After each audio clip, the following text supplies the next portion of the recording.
Welcome back to another episode of the Hustle Harder Show. We are still here in Chicago in our second floor office, and our guest for this episode of the Hometown Hustle series is none other than Brendan Ochinero. Brendan, welcome to the show. Well, thanks for having me, guys. Yeah, man. It's awesome to have you. You came all the way from San Diego. I did, yeah. Just got off the plane? Yep. All right. Feeling good? Feel great. All right. That's what I'm talking about. And as always, we've got my trusty co-host here, Abbey. Happy to be here. Hi, guys.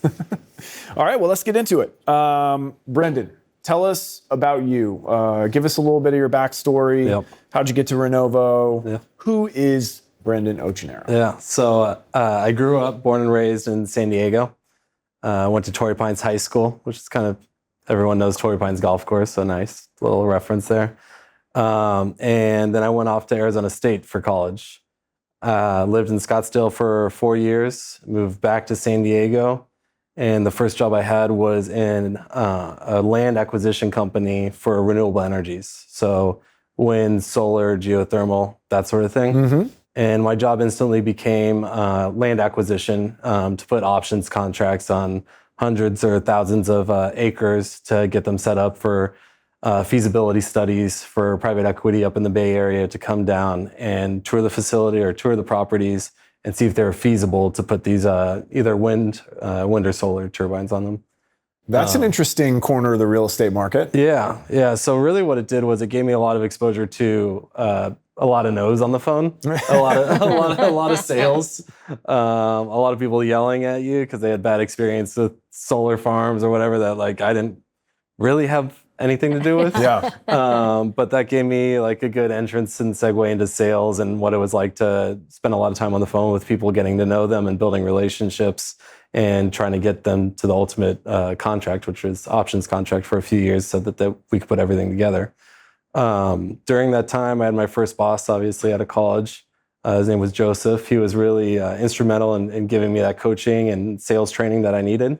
And he's like, hey, man, like you're doing great, but you're kind of at a ceiling for income at this job, and I'd love to see you do something like a little bit more. So he was really trying to like kind of push me out the door and get me to go spread my wings a little bit in a friendly way. I actually just had dinner with him last week, so we're still friends to this day. Nice. And so I did that, and I would go apply for jobs every day, like 10 jobs. This is old school where you like logging in, and I don't know what people do anymore, but you like just job applications and shoving them out every day.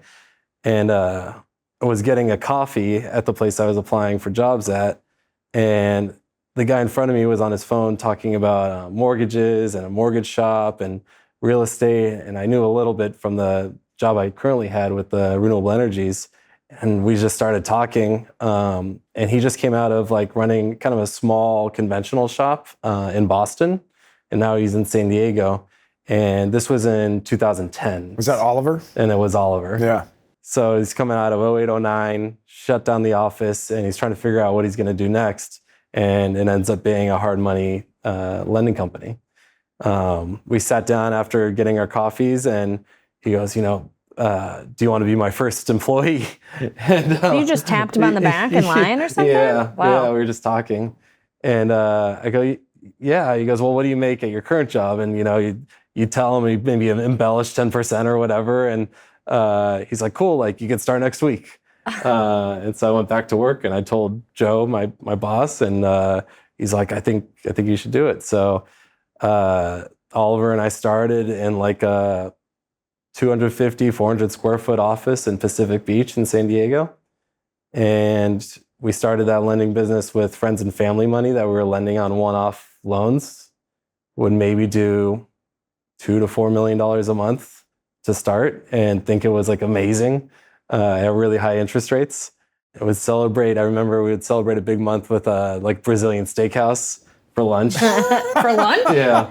Yikes. And then a nap after. Yes. And then like a 3, I'd wake up sometimes and him and I would both be like asleep in the office. But it was really like fun times. And I learned so much from Oliver and the lending business and everything from like how to read a settlement statement. And then I did running some servicing there and operations and fund control and draws and trading desks. So it really gave me all the tools I needed to that was early on in my career, but ultimately getting to Renovo, it gave me appreciation for every different aspect of the business. Oh, I love that. That's awesome.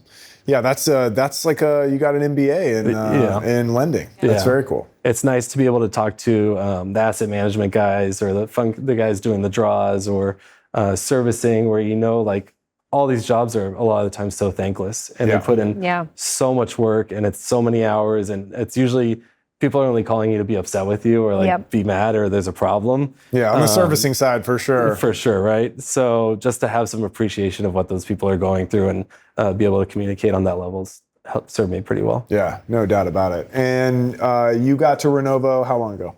2020, like COVID era. Yeah. I remember flying out here to meet Kevin and Daniel and Dan McLaughlin. Mm-hmm. I think Brett Sims might have been in there. And everyone was wearing masks, and the flight out was all masks, and then got downtown and saw maybe 3 people walking on the streets.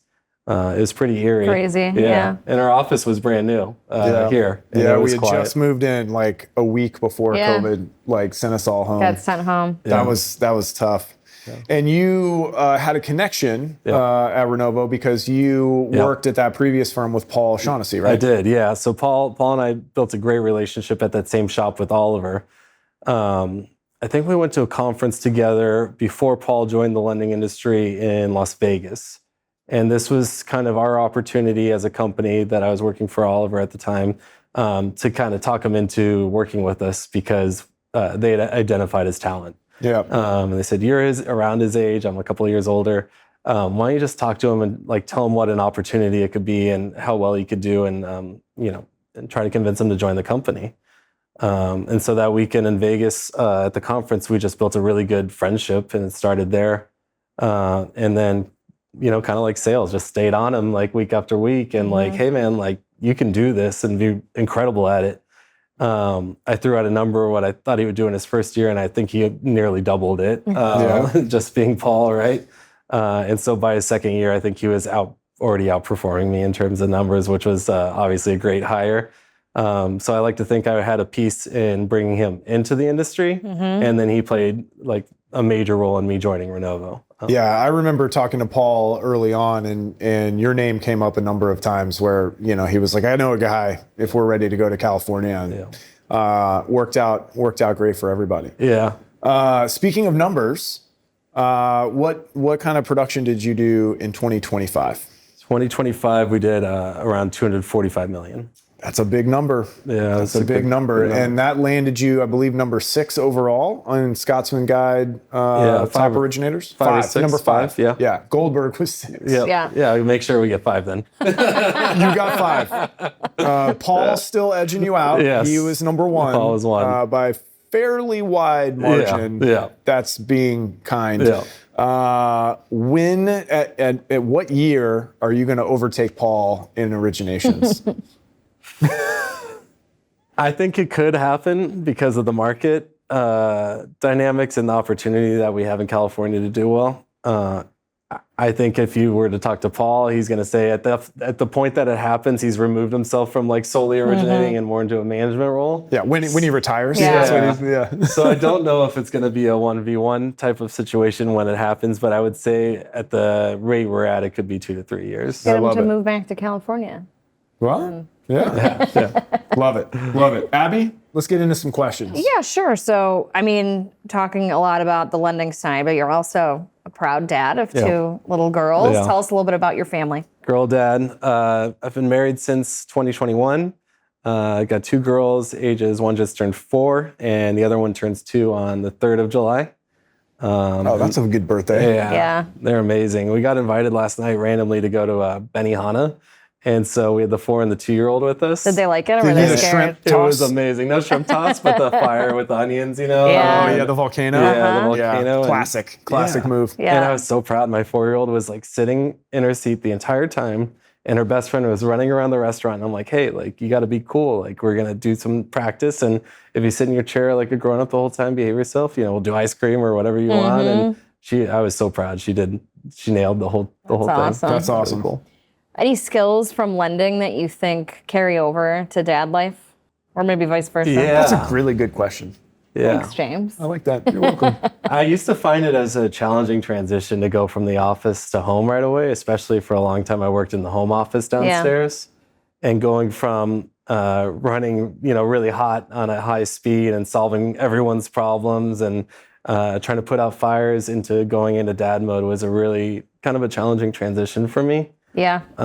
So now, at least with the office out of the house, it gives me about 20 minutes to, kind of take a deep breath and decompress and go to your night job. Yell at traffic instead of the kids. Yeah.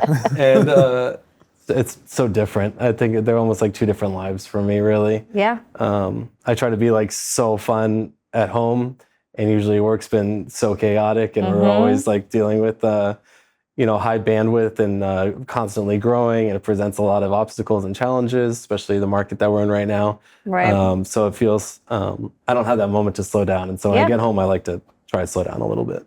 What's something you hope your daughters are gonna say about you one day? I try to always show up, so I'm always there. It's important. I like to spend time with them, so I'm always trying to make sure I spend as much time with them possible. Instill them with a lot of confidence. My eldest does not lack that, but I think that's definitely especially important for women and daughters is give them a lot of confidence and just have fun together. Yeah, absolutely. Are you the fun parent? I'm the fun parent. Yeah. Yeah. What does I believe that too? Yeah. What does your morning routine look like? With the girls and everything? Yeah. Just before you turn your laptop on. Yeah. So right now, my 4-year-old has gone through the dreaded sleep regression. She's coming into bed with us every night around 10:30. So I wake up, she wakes up, we go downstairs, I get her some water, or chocolate milk, or whatever she's, apple juice, whatever she's into. Get a TV program going for her and some breakfast. And I'll usually cook her scrambled eggs and some toast. And we're both down in the kitchen probably around 6 or 6:30 in the morning. Okay. She's up early with me. And I just kind of get her set up with her toys and everything. And then we got 2 dogs. So Cash and Henry, we call him Bob. I don't know why. Bob? Yeah, Cash and Bob. Cash and Bob. Okay. I think it's easier for the girls. What kind of dogs are they? Cash is like a 70, 80 pound pit bull lab mix. And Bob is like a 30-pound Frenchie. Oh, wow. Yeah. Okay. So when you say Cash, your Chicago accent really comes out. Cash. yeah. And they're awesome too. That's good. So then we go down, we feed Cash and Bob and let them out. And then I'm off to the office and usually in there around like 7:30. So San Diego is my favorite office to visit. But obviously, I mean, you can't really beat it, right? Or not La Jolla, Del Mar. Del Mar. Tough to it's beat. so beautiful. I don't truly know how you guys get any work done because when I went there, it's such a different lifestyle. Like I was going to the beach before going into the office, and the vibes and like all the different people were like out there surfing and then listening to their conversations. Like I'm gonna go grab a coffee and I'll meet you in the office. It was like, what is going on? Yeah. So are you still like a surfer? Like what? I wouldn't say that. I surfed every day before school in high school. Yeah. So I have a lot of background in surfing. I did some surf trips, to Mexico and Costa Rica and some pretty cool places. But it's been so long that I've been in a rhythm. Now it's like maybe if I can get out one Friday morning once a month before work, and we go out, at dawn before the sun's even up, like 5:30. Cold? It's cold, yeah. You got a wetsuit and sometimes in the winter booties for your feet. And then it's really nice. You like shower off and you go into the office and like you already started your day in like kind of the coolest way. You do have a Renovo surfboard in the office, which is super cool. Yeah. I love the Renovo surfboard you got. I was, really proud when we had the opportunity to have an office in San Diego and in Del Mar. And so what I wanted to do was make it special for like you guys and the people that come in from Renovo from out of town and kind of get that sense of like surf California beach culture because we're pretty close to the ocean. So like surfboards and surf pictures and Baja stuff and trying to make it feel like a SoCal vibe. Yeah, although true or false, did you just put a golf simulator into your conference room? Who's ratting me out? I can't say. Oh my God. Well, we got a mini setup going on in the conference room right now. Yeah. That You tracks. would. That You tracks. would. Well, for what it's worth, I think you nailed it with the office. The vibe in there is awesome. Thank you. It's in a fantastic spot. It's a very, very cool spot to be. Really cool spot. Yeah. Who's all on your team right now? Yeah. So we've got a great team right now. Everyone's an A player at every role. We've got Asia Floyd at production assistant, Joe Chase at senior credit analyst, Monique Martinez at senior closer, and then we've got Harry at SDR and Sam Sheldon at relationship manager. It's awesome. And what is the culture like when you guys are all there together? Yeah. So there's I think like every office, there's different dynamics with different groups of people. And so kind of the sales guys and actually Joe, our senior credit analyst, he's an early guy too. We show up early, we grab a coffee, we usually talk about sports a little bit, get caught up for like 10 minutes. And then a couple of the guys like Harry and Sam are both really eager to get some experience and learn. So they'll sit in my office and we'll do emails or calls together and just kind of see how some of the conversations and communication go with clients. And then almost every day we do a pipeline meeting, and that's just getting caught up on like all the deal flow that we have actively and some that are coming up and making sure everyone's on the same page. People are passing and running to the ball instead of passing at the person and running past it. Like it's a lot of synchronizing and making sure everyone's on the same page. Yeah, when you're doing that kind of volume, you guys got to be in lockstep and be ahead of the game for sure. Yeah, I mean, you guys, before I started working on the West Coast, I couldn't believe how quickly that you can actually close a deal. Yeah. What is your edge, would you say, in such a competitive market? We know all the dynamics, like how fast we need to close and where things need to be structured and priced for our clients to win. And what's realistic for the life of a deal and what profit margins are. And we're getting really good at running those analytics ahead of time so we can get ahead of any potential problems and even help our clients out even more by communicating that kind of stuff to them. So it's like we're a true partner in the fact that we can have these hey, if this project is 6 months, it could be really successful and you could do really well. Or hey, if it runs 12 or 13, if there's permitting issues or something unforeseen comes up, you could run into a bit of a problem. So I think we're starting to be really meaningful, true partners to our borrowers and our clients and who become friends and kind of giving them more insights to the deals that they're running. Yeah. And so that gives us a good edge. And then the other edge is knowing the submarkets really helps us decide which appraiser or how we're going to go about the valuation aspect of it too. Yep. And we can move really fast because we're giving a lot of business to a lot of these partners in our community. So they're thoughtful about their turn times with us and when we need things quickly, and they're helpful there too. So that helps us execute.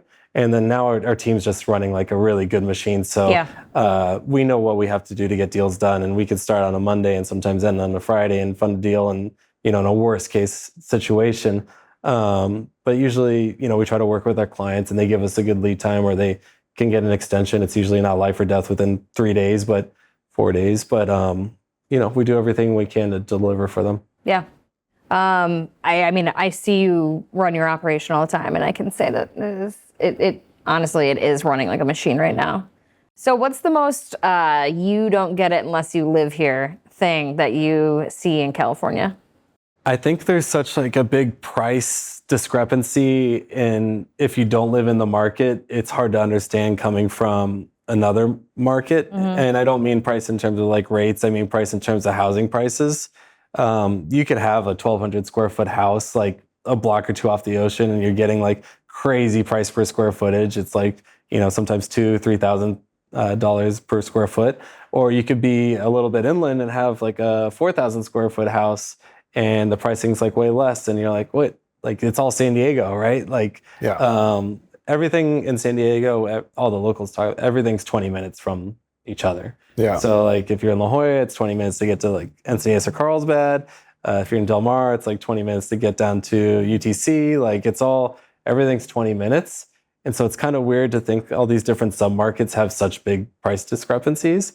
And you could be, a block from the ocean, down South Bay, South San Diego, and it's not crazy expensive, but you go up to Del Mar, Solana Beach, Encinitas, Oceanside, Carlsbad, some of those markets are really expensive by the beach. So just the pricing, purchase prices are crazy different, and unless you live there, you wouldn't know. You've mentioned so many different places. If you had a unlimited budget, what dream location would you buy in a beach house? Or I guess not, it doesn't have to be a beach house, but But it would be. But it probably would be. It probably would be. It should be. It should be, for sure. Unlimited budget. Yeah. San Diego, you could get some pretty cool stuff though, like out inland that you would get like acreage and like a nice sized property with if you liked animals, you could do animals on the property or a big pool or whatever. But if you had unlimited funds, you definitely probably go coastal, and it'd probably be, I think most people in San Diego's answer would probably be the same. It's like Bird Rock, which is just south of La Jolla, north of PB. And it's just like a nice non-touristy strip of coastal beach where there's some surf. There's cool like local shops still, and it has like the old San Diego beachy vibe to it without the tourism. And you get some really special properties like overlooking the ocean. That's a good one. Yeah, that is a good one. I really like Del Mar, which I think still has like a little bit of that village kind of vibe to it. I love Del Mar. I mean, I was raised in Del Mar, off Del Mar Heights Road, so it feels like a cheap answer for me, and that makes me a townie. So like, I don't know if that's any good, but I love Del Mar. If you had to be a townie anywhere, I think Del Mar would be a pretty good place to be a townie. Not a bad choice. Yeah. Not a bad choice. What's your perfect Saturday in Del Mar? I golf every other Saturday morning. All right, well, so, let's talk date night. Okay. Oh, like a date at Saturday night? Yeah. Oh, okay. San Diego is actually getting a pretty good restaurant scene. So a lot of good food options down in Del Mar, or Solana Beach. Where else is there some good stuff? Actually, Del Mar near our office is coming up with some pretty good stuff near Juan Paseo. So good restaurants. Usually, get off work Friday around 5 o'clock. Things are a little bit slower in our industry, I feel like, Fridays, because most of our clients are investors and family people and entrepreneurs. So they take that opportunity to probably wind things down a little bit earlier Friday. So getting out of the office a little bit earlier Fridays, and either picking up my daughter from school or having the family over to Juan Paseo and kind of let the kids run around this little like playground area, and then head to a family dinner nearby, and probably end the evening by getting some ice cream, down the block, and then head home. What are you ordering at your ice cream shop? So the one near us, I think, is probably chained by now. Is Salt and Straw. Is that a thing? I don't know what that is. No, it's a San Diego chain probably. And they have they pick new flavors or craft flavors kind of every week or every other week. So you got I'd be like a bourbon caramel, kind of salty, savory type ice cream. That's a good answer. That is a good answer. Better than I'm Jeremy's a salt or a sweet and savory guy myself. Yeah, me too. I mean, while we're on food, Cinco de Mayo is tomorrow. Yeah. So best place to get tacos? Ooh. So I'm big on Lolitas in San Diego. Okay. Lolitas has Claremont Mesa location, and they have a ballpark location here in Petco Park. And I get the California burrito, not tacos. I guess you could get away with California burrito on Cinco de Mayo. I feel like I'm a no sour cream guy, so no sour cream, but guacamole, and then you got the nice crispy fries in there, and their tortillas are the best. So and really good salsa, which is important. Yeah. Yeah, you're the spicy salsa. I love the spicy salsa. Yeah. And, I'm from Texas, so we do tacos. Yeah. The burrito thing is very California. Yeah. But that definitely makes sense. I think you can get away with it on Taco Tuesday, but I mean, it's not a taco. As long as there's not cilantro on it, I'll eat it. But then Abby can't do cilantro. Cilantro. She can't. She's one of those stand people. it. No cilantro. There's a lot of people who anti-cilantro can't do cilantro. It tastes different to them. It doesn't taste like it should be in food at all. Really? It's disgusting. It feels like you're picking out of your lawn. It just ruins my day when that happens. Damn near ruined my day. We went to a really nice Michelin star restaurant the other day, and Abby's like, no cilantro, and they made, and I'm sure it was still delicious. It was great. Well, he was like, oh, luckily you said that because we have cilantro in literally every single dish. That's right. It's in almost everything. Yeah. Well, there's this other good spot along the coast in Cardiff called Seaside Market, and they marinate this tri-tip steak, I think, for 48 hours, and they sell it out of the deli. And so everyone in San Diego is all about, they call it Cardiff crack because it's in Cardiff and it's addicting. So it's really, really good. So a lot of people will barbecue that probably for Cinco de Mayo and then chop that up into some tacos, and it'll be really There you go. Yeah. Awesome. Petco Park, you mentioned this, and I just thought of it because you mess with me all the time about Cubs and Padres. And so have you been to Wrigley at all? Wrigley, yeah. So what is Petco? I've never been to Petco Park. So is it, what's the vibe compared? Very different. Very different. Yeah, that's the biggest thing. Like they're both really great parks in different ways. And my favorite Wrigley was kind of like pre-World Series Wrigley. Like I felt like after World Series, they got like a little more commercial. Like felt like some more like, retail and a lot of like. Wrigleyville has grown up a lot. It got like a lot nicer, right? That's true. I just remember like Wrigley growing up because my mom's from Chicago. So like I have a lot of family connections in Chicago. Know that. Yeah. My grandma and my great grandma lived next door to each other for like over 25 years in LaGrange. Really? Yeah. So I grew up coming to Chicago like twice a year, once in the summer, once in the winter. And we went to a lot of Cubs games. My grandma was like an elementary school teacher. And she would spoil us when we came in. Like she would probably spend her whole paycheck on Cubs tickets and Christmas presents for us. And she was just like the most giving, incredible person. But a lot of good childhood memories, like watching Sammy Sosa play and going to Cubs games. It's awesome. Who was, I asked this earlier and I think it's a great question, but who was your hero growing up? Michael Jordan. See? Yeah. Jerry went the emotional route, and then James was like... And it was so heartbelt. Yeah, it was and then so James was like, I heartfelt. thought he was going to say Michael Jordan. Well, I say his dad. No, his grandfather. Oh, his okay, grandfather. close. And it was incredibly sweet. But I very much thought he was going to say or some athlete. Yeah. But no. Yeah. But it's so funny. That's what you said. That's you so and Michael funny. Jordan. Growing up I was basketball. Yeah. Life was basketball. Men of our age, I think that Michael Jordan is probably 40% of the time they're going to answer Michael Jordan. Yeah. You know? So many memories. Yeah, the best. What are you reading or watching or listening to now? I think on your guys' recommendation, we started The Pit, my wife and I. What do you think? It's good. We're like, I don't know, I think we're in the beginning of season 2. You're already in season 2. I think so. Kevin loves The Pit. It's so good. Yeah. I've I was a big ER fan growing up. I watched like the first episode and it was just too intense for me. Yeah. I think it was like before bed. Yeah. And I'm like, I don't need this before bed. Yeah. And I haven't picked it back high up. anxiety show, yeah. Half of it I'm like looking at my phone like this because I can't stand all the blood. Yeah. But the drama's fun. All right. My wife's, I'll pick it up one day. You guys know my wife's a veterinarian, Yes. so I tell her she really likes the show, and I'm kind of like, I'll watch it, like, but it wouldn't be my first pick of what to be watching, but I don't mind it. And so I'm like, it starts to blur, like you can there's a little bit of predictability. There is, and it's a little gets a little stale after a while because of the Like a little formulaic. Yeah, A little bit. Yeah. Yep. I can see that. And and I forget what she calls us, but like non-doctor people, we're like normies or something. Basically, there's a term for it. She's not wrong. Yeah, she's like, you wouldn't understand. These are so complex cases, and I'm like, well, She's just Patience. schooling you the whole time. Yeah. But we're having fun with that right now, and I listen to a lot of podcasts too. So that's kind of my thing, either podcasts or maybe some we get one episode of TV, maybe. Favorite podcast besides the Hustle Harder show? Yeah, besides the Hustle Harder show, I'm big on All In.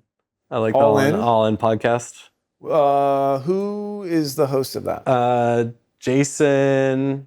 I've heard of it, but I've never listened to it. And it's like Shamath, and it's a bunch of serial entrepreneurial guys. Okay. Yeah. They talk politics and AI and tech, and it's a bunch of good stuff. Yeah. Love it. What's the best course you've ever played on, since you're dying to talk about golf? I can tell. Yeah. I played Pebble Beach and Spanish Bay, and what's the other one up there? Spyglass. Spyglass, yeah. Yeah, I played those 3 days back to back to back. I think Spanish Bay to Pebble Beach to Spyglass, all with my father and I, just the two of us. That was probably one of the best vacations or golf trips I've ever been on, and the courses were insane. Yeah. Favorite golf course in San Diego? Ooh, I'm a little partial. I get it. And Torrey's such a cop-out answer. I think Torrey North is highly underrated. Everyone goes to Torrey I haven't played South. Torrey North. Yeah. It's a lot more manageable. It's less long. It's less uphill. It's less punishing. Yeah. So Torrey North is pretty secret. I think the Farms probably puts together the best overall golf experience just between course design and conditions. So yeah, that I would go with probably with the farms. Your club, the Crosby Club, is one of my favorite spots. I love playing out there. Thank you. Yeah, so great. Crosby's amazing, and the group of guys out there is amazing too. And they do a really cool member guest every year called the Clam Bake, and so we got that coming up in a few weeks. Practicing a little bit for that. Yeah, how's your game? Sharp? Game's feeling the best it's been in a while. Maybe due to the simulator. That may or may not exist in the office. Yeah. But no, the game feels good and the course is in great shape. So yeah, the Crosby's great. Who's better, you, James, or you, Brendan? Probably has a lower handicap than I do. I don't know. I think you and I like go out like ebbs and like flows where like some days like I'll carry you if we're usually on a team. Yeah. And then other weeks he'll carry me, and we have definitely different strengths and weaknesses to our game. But we do play, when we play together, we usually are right around the same. In the same neighborhood. Are you like the team to beat? Like who's? I mean, well, if you're all like in our entire in our little team, Renovo thing that we have going, our team is undefeated and not close. Not close, really. Just you two? Me, Brendan, Andrew Jewett, and Adam Dosky. Yeah. Dosky is a golfer. Yeah, Dosky's a pretty. He helped us out a lot. Yeah. The last time we played. And actually, Jewett coming out of an injury too with his back or something, he played really well for us. Jewett is sneaky. I thought Workman was supposed to be good, but I guess not. No, Workman's the leader of the other squad. I just wanted to say that. He would call me after he listens to that. I think we did a little damage to Workman's ego in the last time we played. Yeah, but Workman, mano a mano, one-on-one is a whole different animal because he, just like in Renovo and in business, is very competitive. So you might count him out. You might say, hey, he's not going to hit his numbers this month, and he might come in like a day or two before the deadline and surprise everyone because he's a clutch guy. Definitely clutch. Yep. Should we do a couple market ones? Let's do a couple market ones, and then I think we can wrap up. Yeah. So this is one I've been asking a few other people, but I think it's a good one. Like, what are the best investors in your market doing better than everyone else right now? I think they've probably focused more on what they're good at. We had that answer earlier. It's a really good answer, though. Yeah. I think that makes a lot of sense. Yeah, I've just seen it a lot where, especially, when the market was really hot almost everywhere, you could almost do no wrong at a certain point. People are starting to branch out of their specific geographies and kind of go into different areas.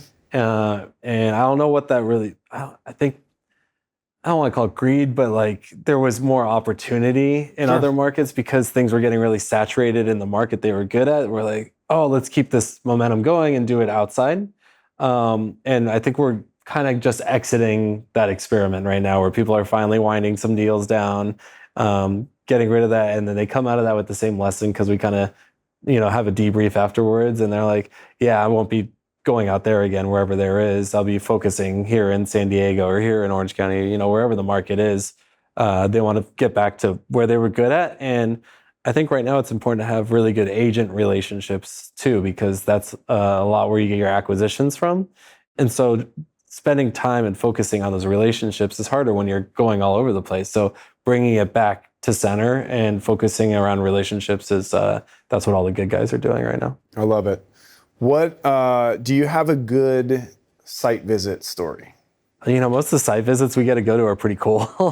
A lot of cool stuff in San Diego. We just did one down in Coronado. That's a great location, cool property.